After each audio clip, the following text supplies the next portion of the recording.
Hey guys, welcome to this video. I'm excited to talk to you because we get a lot of questions about when you're disputing false information on your credit report.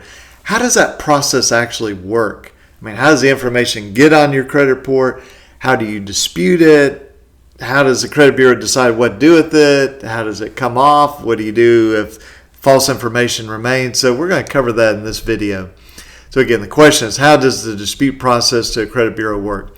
So let's first of all define our terms here. So a furnisher is a company that provides or furnishes information to a credit bureau.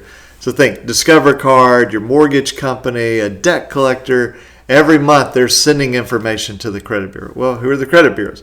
Well, credit bureaus are Equifax, Experian, TransUnion, Innovis, SageStream. These guys collect the information from the furnishers and create a credit report. So our very first step is we say the furnisher sends the information to the credit bureau. Well, then what happens? Well, if you look at your credit report and you say there is incorrect information, I want to dispute it, then you send a dispute to the credit bureau. It's very key under the Fair Credit Reporting Act. You must dispute directly with the credit bureau. I can't tell you, probably a couple times a week, people come to us, got all this false information, and I've written to the furnisher, I've called the furnisher, I've complained about the furnisher, and we say, did you do a dispute to the credit bureau? They go, well, no, why would I do that?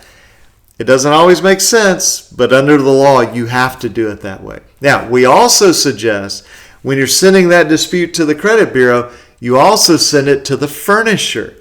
Now, it puts no legal obligation on the furnisher, but we'll see in a minute where this will come into play. And we talk in other videos about how to do this. Do it certified mail, keep a signed copy of your letter, keep a copy of all the enclosures or attachments that you provide to them, and keep that up in the cloud, keep it on your computer, but also keep a hard copy. Usually just a manila folder is fine to keep that. All right, so what happens next?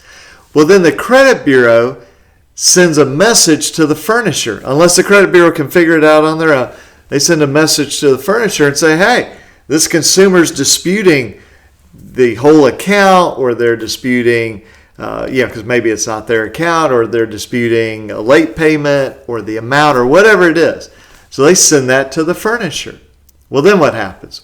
Well, then the furnisher, they're supposed to investigate it, and then they send a response back to the credit bureau and say, delete the account, verify the account, which means to keep it, or update the account. So they're keeping it, but they are making a change to it. Well, then what happens? Well, then the credit bureau sends you the results of investigation. And it'll be a letter if you do this sort of old school and do it certified mail, which we recommend in almost every case. But they'll send you a physical paper that says, all right, we've completed our investigation. Here's the result. Deleted, it's verified, it's updated.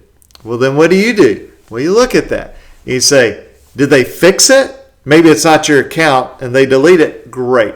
Maybe they had you a late payment in June 2018 and now that's corrected. Wonderful. So you're done. What if they don't fix it?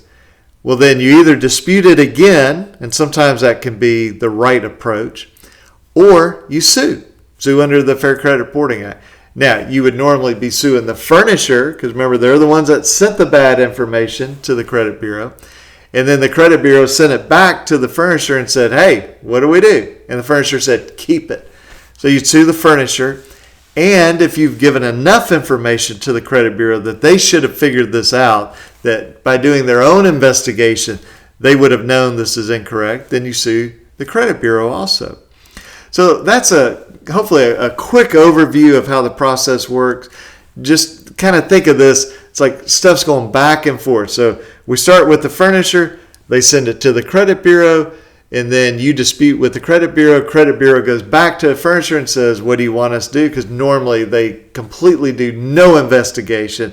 They just will say to the furnisher, whatever you want us to do, hey, you're our customer, we believe you, whatever you tell us. Furnisher then says, all right, we'll do this. And then that's what the credit bureau ultimately does, at least in most situations. And if it's fixed, great. If it's not fixed, then I would look at suing them. So I hope that's helpful to you. And as always, any questions, comments, put those below. Feel free to subscribe to our channel. And if you want to reach out to me and you're in Alabama, it's 205-879-2447 or alabamaconsumer.com. Thanks for watching this video, and I'll catch you guys in the next one. Bye-bye.